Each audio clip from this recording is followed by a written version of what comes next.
Has it ever occurred to you that the reason why you are struggling with your English fluency may not have anything to do with your language skills, like lacking vocabulary or, grammar, but it may have something to do with the way you process your language? It could be that you know how to speak English in your day-to-day, but in many other situations, you find yourself completely blank. So in this video, I want to talk to you a little bit about this and also share a little bit of my personal story and my personal journey. Guys, from October 19th till December 14th, we are running the last sprint of ESA of 2025. There are 100 days left before we enter 2026. And if you have been meaning to make this year your breakthrough year where you can finally reach your English goals, this is your chance. We had 10 spots, but now 3 are taken, so there are 7 spots left to join this sprint. So if you are an expat or a professional and you are tired of staying stuck in the intermediate plateau, make sure you apply using the links below. It's not too late, but it will be if you wait. Let's reach your goals together before the year ends. See you soon. So I used to live abroad for 10 years. 4 years in the US for my university, and 6 years in the Netherlands for my master's, for work, and also, to build my adult life there.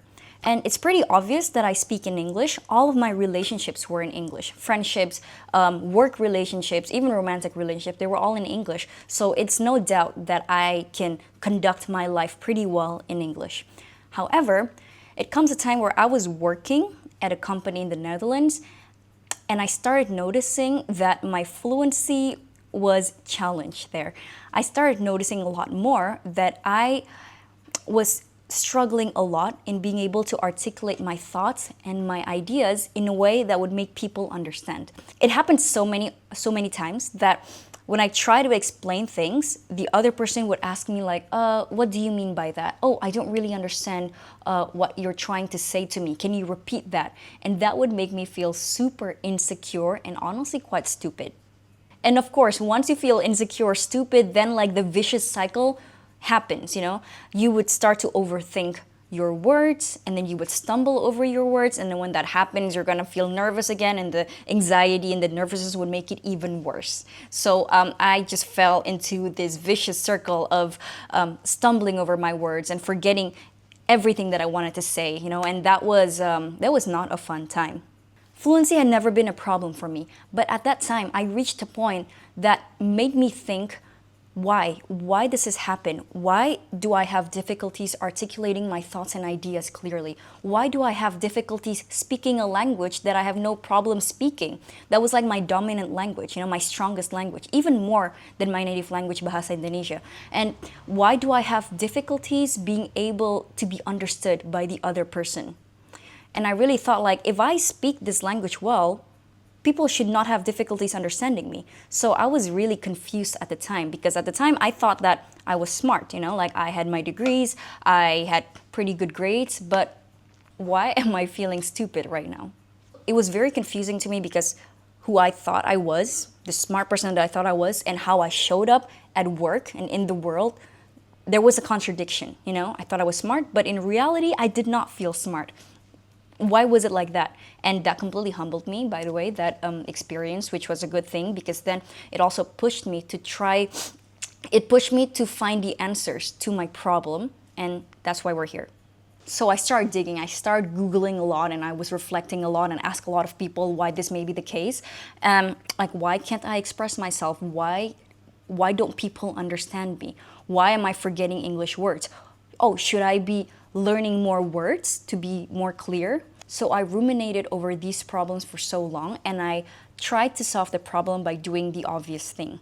If I cannot speak and no words come out, maybe I should learn more words, because it sounded very logical, right? So I started learning a lot of new vocabulary that may be used in relevant context, but still, for some reason, it didn't really solve the bigger problem, And then I found out that the reason why I was struggling is not so much about languages, but it's more about processing.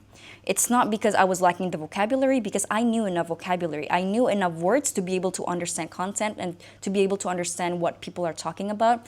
And of course, English was not a problem because I speak it fluently, but it's more about how I think while I speak.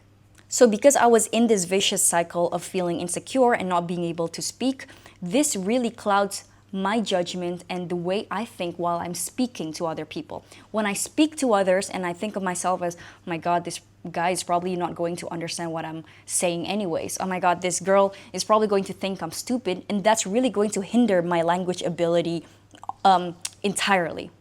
And also another reason is because I did not understand the content well enough. I wasn't really sure what I wanted to say.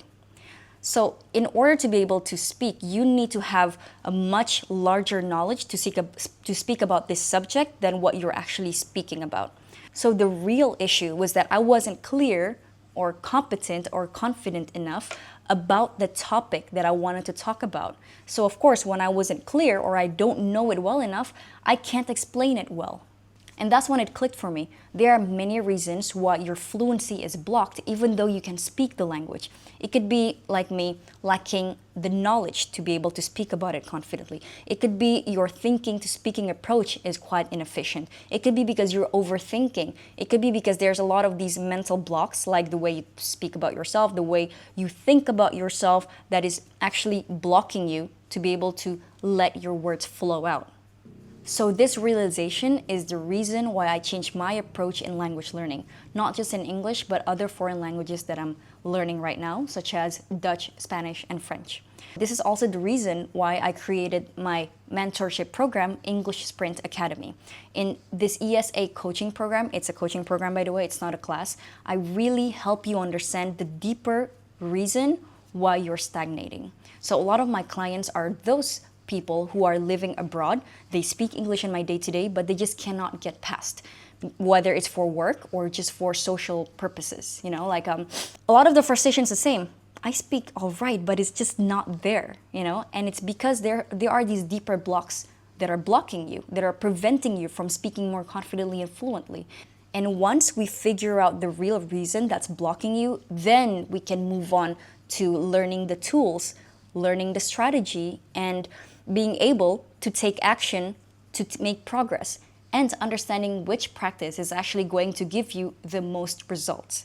So we are actually opening this last cohort of 2025 from October 19th till December 14th. So if your goal this year is to finally to break the plateau and make progress in your English, but you haven't done that yet, this is the perfect chance for you. This is the last sprint to make progress before the year ends. So I'm only opening 10 spots and 1 is taken, so 9 spots are left. So don't wait. It's not too late, but it will be if you prolong it. So if you are ready to make lasting progress, make sure to click the links in the comments or in the description box if you want to join, and I will see you there. I hope that this video helped you a lot, and looking forward to see you soon. Bye.